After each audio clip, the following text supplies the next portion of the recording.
Hey there, so today we are going to a little crossover edition. We're going to be talking about gaming, we're going to be talking about accusations, and we're going to be talking about Twitter. Now the interesting thing about this is that platform itself, it can be utilized as a double-edged sword because accusations were launched against somebody and they managed to basically cost them everything, including the person's life. But Twitter, it also works to defy what these people have put out.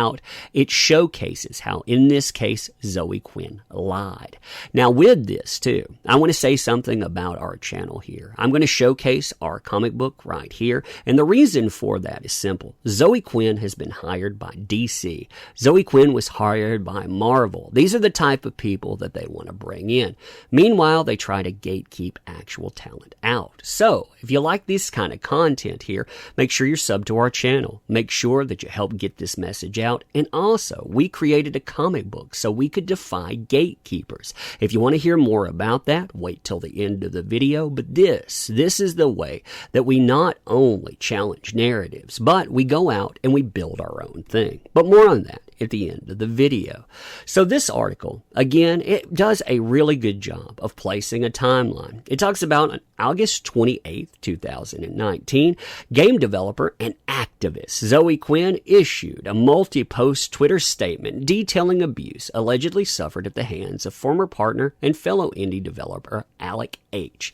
Now on the 29th, this leads to the development team for Night in the Woods cutting ties with him. So you know, within that, you see his name brought up, you see thousands upon thousands of people piling on, trying to ruin this guy, and within 48 hours, he had killed himself. Now, in the aftermath of this, a few things happened. Zoe Quinn shuts down the Twitter account, and also many people decide to take up that banner and to say, if this guy harmed himself, oh well, he's an abuser. I mean, after all, Zoe Quinn is a trusted source. I mean, you wouldn't have her, say, lying about this stuff, would you? And well, anything that might prove that, poof, it had gone away.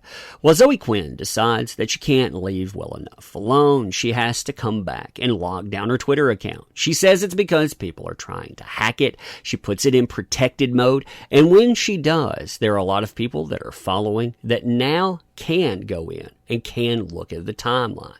Now, what's interesting about this is what people find. See, when you look at her August 28th public statement, she didn't specify when she was going to go and be with this guy. She didn't say when she was going to be in Winnipeg and going to be at his apartment, but now she had already deleted this, but she's talking about here going to Winnipeg, going on that trip. So I'm heading for Winnipeg for ?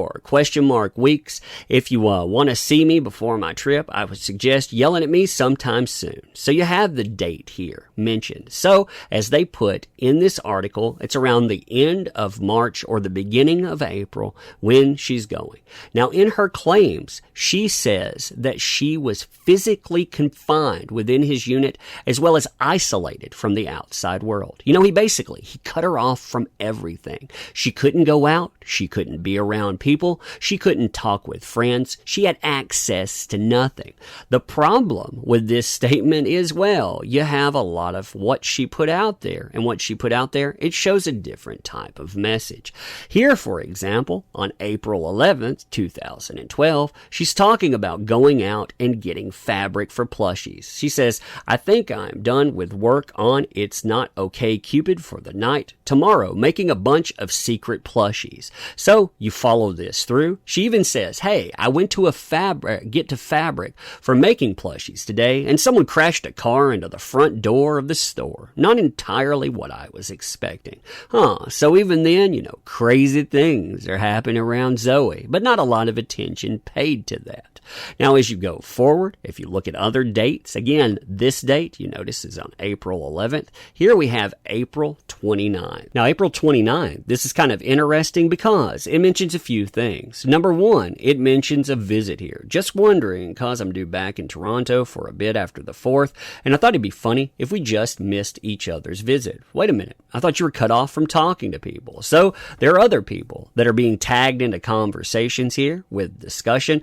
Plus here, so I ended up acting in the second act of a musical randomly today, and I managed to memorize my lines somehow. Interesting day. So, going out, talking to other people about all kinds of stuff, discussing, the comedy dating game as well, about online dating that's being worked on, all kinds of stuff that are being brought up. But isolation? No. So you also have here in May working on It's Not Okay Cupid in a coffee place that is playing Isley Brothers' Isaac Hayes. Totally in the mood to write romance. So again, looking over that timeline there, you have interaction with people, you have going to stores, you have all types of stuff that's not supposed to be transpiring.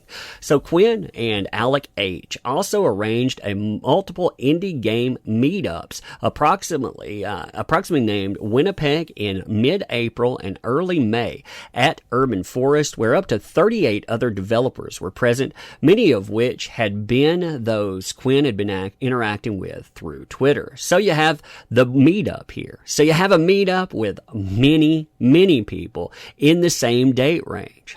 But again, cut off from people? Yeah. It seems like that. It seems like that for sure, right? Here you also, if you look at the date range that's coming up within all of this, you see a conversation. Could I have a link to your portfolio? Hey, I liked your stuff that was there.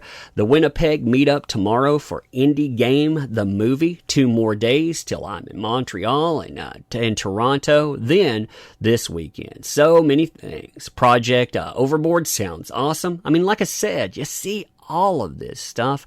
You see all of this discussion back and forth, but hey, cut off from the world. The couple also appears as guests on a podcast on April 14th called Indie Function, where they both discuss the project, and the subject shifts into more personal topics such as how the two met and their daily lives. So they're on a podcast together discussing everything. I mean, hey, isn't that interesting? And when you look at the dates that are mentioned and stuff, yeah, very interesting with it. Now they put in portions of this podcast, which I think are actually pretty interesting too, and I would encourage you to go in and check out. For example, 30 minutes into the podcast, Quinn discussed having met him on Twitter, direct messaging him first after he interacted with her tweets and expressing interest in Quinn's project. Specifically, Quinn notes how Alec H. supported the mission of having more than 5% of the industry be women. Quinn called their relationship adorable while being encouraged by Alec H. to talk about their project. Later on, she describes day to day. My life right now is I wake up, I bullet on a game I care about very passionately, and I pass out from exhaustion.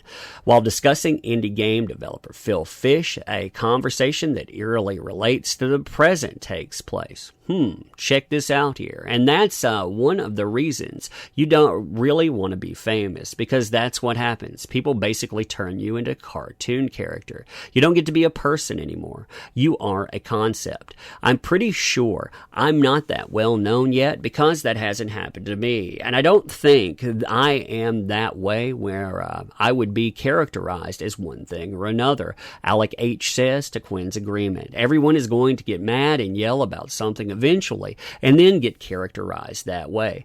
Now, Quinn's bombshell public statement also claims that Alec H. had taken control of Quinn's then project, It's Not Okay Cupid. The podcast, as well as Quinn's regular tweets while in Winnipeg, challenge that assertion. So you can see how it's laid out as well. So, what you're talking about here is the confinement that doesn't confine, the relationship that's supposed to be forced that apparently isn't, so many things, including, the video game itself. So you look at the way that this is laid out too. So this is one email from It's Not Okay Cupid with all the choices of possibilities looped out here. Oh man, I am so sick. Let's see how writing dialogue on cough medicine goes. The game needs more ridiculousness anyway. Also, you can ask us questions in their IRC room at Working My Face Off on Games. Hopefully the cure for what ails me. Talking to other people. Worked on my game till I started passing out from tiredness. I want it every day to end like this. I steal internet handles like I steal kisses from maidens. So, I mean, you see this conversation going on. Dozens of tweets in the post-millennials' possession demonstrate Quinn was routinely editing, contributing, and designing the planned game, sometimes with suggestions Alec H. had provided inspiration or even encouragement for. When a boy game developer and a girl game dev love each other very much, they smash their heads together and a game comes out. So, you have that kind of statement. According to Quinn's statement, Alec H. also delayed purchasing Quinn's ticket home as per their arrangement, effectively trapping Quinn in Winnipeg with no funds to return. Quinn states that a roommate who was frightened asked Quinn if needed help getting out, and help was accepted to flee. However, 3 tweets sent out from 24th to the 30th demonstrate Quinn is being dishonest about the circumstance surrounding the return to Toronto. In fact, they prove Quinn was aware of the plan to leave at least 10 days prior to the actual departure. In the tweets, Quinn is discussing an hours-long layover in Montreal, asking if any friends want to meet up, and announcing a return to Toronto. So you can see this here. I could be in Toronto for 5 hours on the 4th. If I was, would anyone want to hang out? Hey, no, my timing's perfect. I have to come up together with an excuse to head out there soon, visiting Montreal for a few hours, then going to Toronto for a bit on May the 4th. If you want to meet up, let me know. And it goes on from there. You have the dates put out. I'm due back in Toronto on the 4th. Love to see you there. I mean, you see how this all sets up. In the August 28th statement, Quinn also says that upon the rapid, anxious escape from the abusive circumstances with him, with the help of the roommate, the man did not do so much as acknowledge the departure. But a May 4th, 2012 tweet states that Quinn and Alec H. were working hard to crunch on #It'sNotOkCupid just hours before the flight. So they were still working on it right before everything gets out.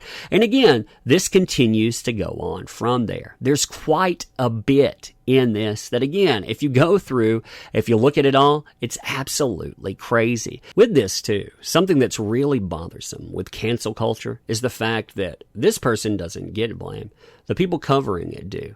This is always attributed to quote-unquote gate culture. Those people out there, well, they're toxic inner buzzwords, therefore. And it's all diminished and it's all pushed under the rug. But the reality is that listen and believe culture, it circumvents due process. And you see how that stuff goes. I mean, you've seen it with voice actors. You've seen it thrown against YouTubers. All you have to do is throw out accusation, and well, that becomes substantiation in and of itself. It's absolutely insane. Well, legally, that stuff has to change. Well, anyway, you tell me what you think about all of this mess. So if you like this kind of content, as I said at the beginning, make sure you're subbed to the channel. Make sure you share this stuff with people, because make sure that article goes out for sure. It definitely needs to. And the places that think that this stuff is appropriate, there are 2 main companies that have been backing this in comics. They told the rest of us consumers that were disgruntled by this stuff, yeah, why don't you hit the skids? We have comic book shops closing down. We have less money going in. And, well, we can either give up on something or we can go out and we can do something to change it. Since those companies won't change, you put out your own thing. And this is our endeavor. This is an all-ages Lovecraftian tale. We also have 2 stories attached to that. Plus, we have another comic book at this tier here that basically talks about the madness within comics. It is all ages, so if you don't know what's being discussed, that's okay. But if you've witnessed some of that quote-unquote gate nonsense, well, you'll definitely enjoy it. So anyway, you tell me what you think about all of the craziness that transpires out there. Let me know in comments what you think and what needs to be done. And as always, I appreciate you showing up. People, they keep forgetting who empowers endeavors, whether that's comics, anime, gaming, and on. It's you, though. You not only show up and make it work, but your money makes it work. If they don't remember that, well, go out, support something better. So anyhow, I'll leave you with a thank you. I appreciate you. We'll do this again soon.